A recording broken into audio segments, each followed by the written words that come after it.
Hello, and welcome to Options for Beginners. I'm Sean Howell. And I'm Rick Swope. We want to thank you for joining us. We're going to introduce you to the language of options. In the early 1970s, options were developed as a way to mitigate risk. Traders were experiencing high volatility, and they were using options to help hedge their positions. Now, you may have heard that options are inherently dangerous, but that's not necessarily the case. Of course, options, like any other trade or investment, are going to have associated risks, but they don't have to be excessively dangerous. Let's look at something you might be familiar with, and that's a credit card. Are credit cards dangerous? Of course not. But if you don't know what you're doing with them, or if you're not disciplined, you can get yourself into a lot of trouble. And the same is true with options. Options are not inherently dangerous, but if you don't take the time to study and learn the risks and rewards associated with options, you can get yourself into trouble. Now, let's take a scenario where you want to buy a stock. First of all, we want to put our money in the direction of the money flow.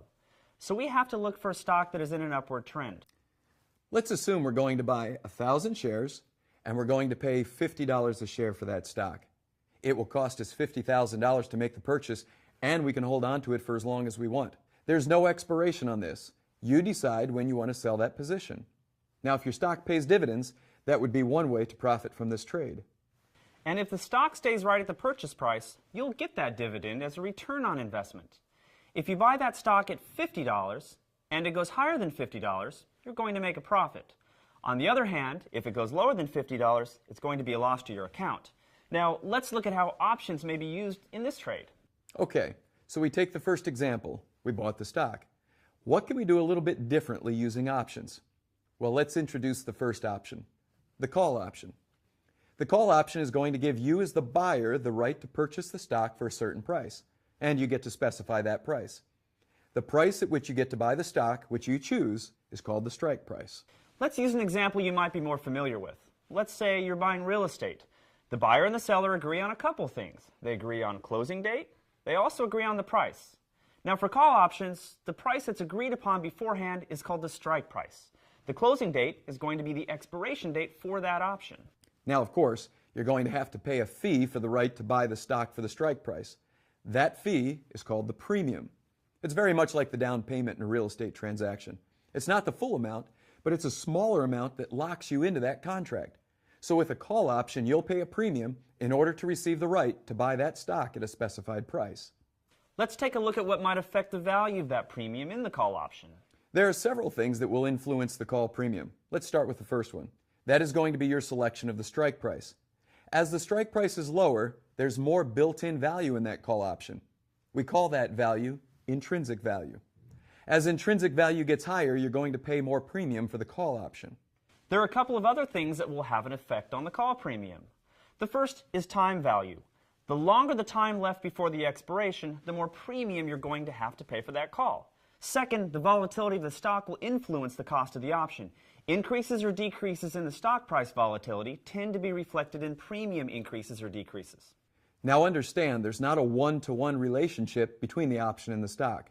In fact, one option contract represents 100 shares of the underlying stock. So if you wanted to control 1,000 shares of stock, you would need to buy 10 option contracts, because 10 times 100 would be your 1,000 shares. Now let's take a look at our next example. We're going to buy 10 option contracts, which represent 1,000 shares of the stock, and we're picking a strike price of $50. Another factor to consider is the time frame.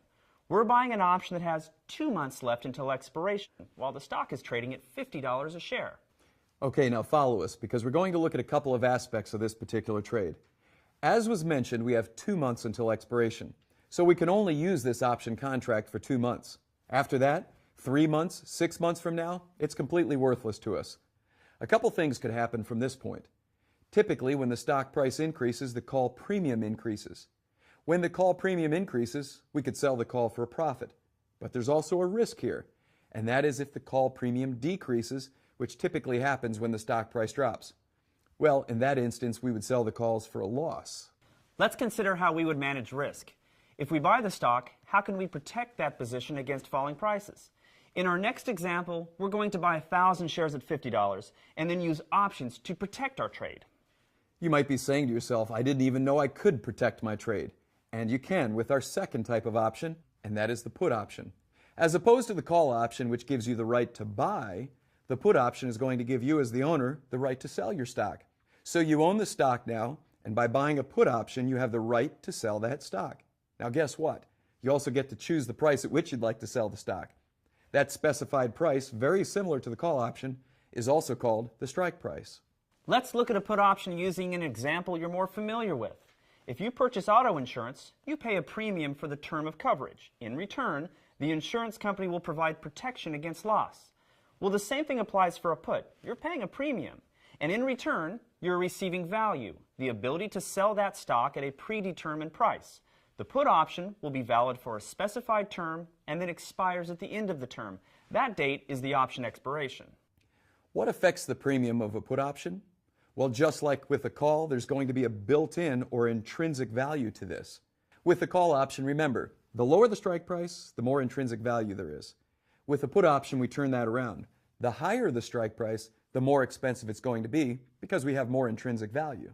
And just like the call option, there are going to be a couple of other variables that are going to affect the premium, one of which is time. The time remaining until expiration will affect the price of the premium. More time equals higher premium. Finally, as the underlying stock price has higher volatility, that volatility will be reflected in a higher premium for the put option. And we want to remind you once again that each option contract represents 100 shares of the underlying stock. So if we have 1,000 shares of the stock, we would buy 10 put contracts to protect our trade. Here's an example. We buy 10 put contracts with a life expectancy until expiration of 2 months with a strike price of $50. Now this is all happening while the stock is trading at $50 a share. All right, let's take a look at this and see how this one plays out. As Sean just mentioned, we have 2 months left until expiration. So these contracts are only going to be good for 2 months. After that point, they're worthless. Now here's what it looks like. If the stock price falls, we have a couple of choices. The first is this. We can take that put contract that we own and we can go to the market and we can say, I want to sell my stock for the strike price. When we do that, that's called exercising our option. But another thing we can do if the stock price falls is we can sell our puts because they're going to be worth more and simultaneously sell the stock. Now understand, this might be a little bit confusing, but the key point here is this. Whichever choice you make, you'll have more protection by owning the put contract than you'd have without it. Now, if the stock rises in value, the put option is going to expire worthless. But that's okay, because you're going to be profiting from the long stock position. You know, we've introduced a lot of terms now, and we want to bring this all together by actually walking through some option trade scenarios. So we'll start with the buyer. The option buyer pays a premium for the right to make a trade. On the other side of that, with every right, there comes an obligation. So the seller will actually collect that premium, and in exchange, they place themselves in an obligation. Let's take a look at a call buyer. A call buyer is paying a premium to the seller of that option, and the call buyer has the right to purchase the stock at the strike price. Remember that with every right comes an obligation.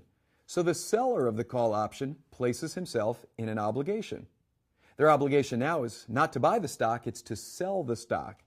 The seller of a call option is obligated to sell the stock.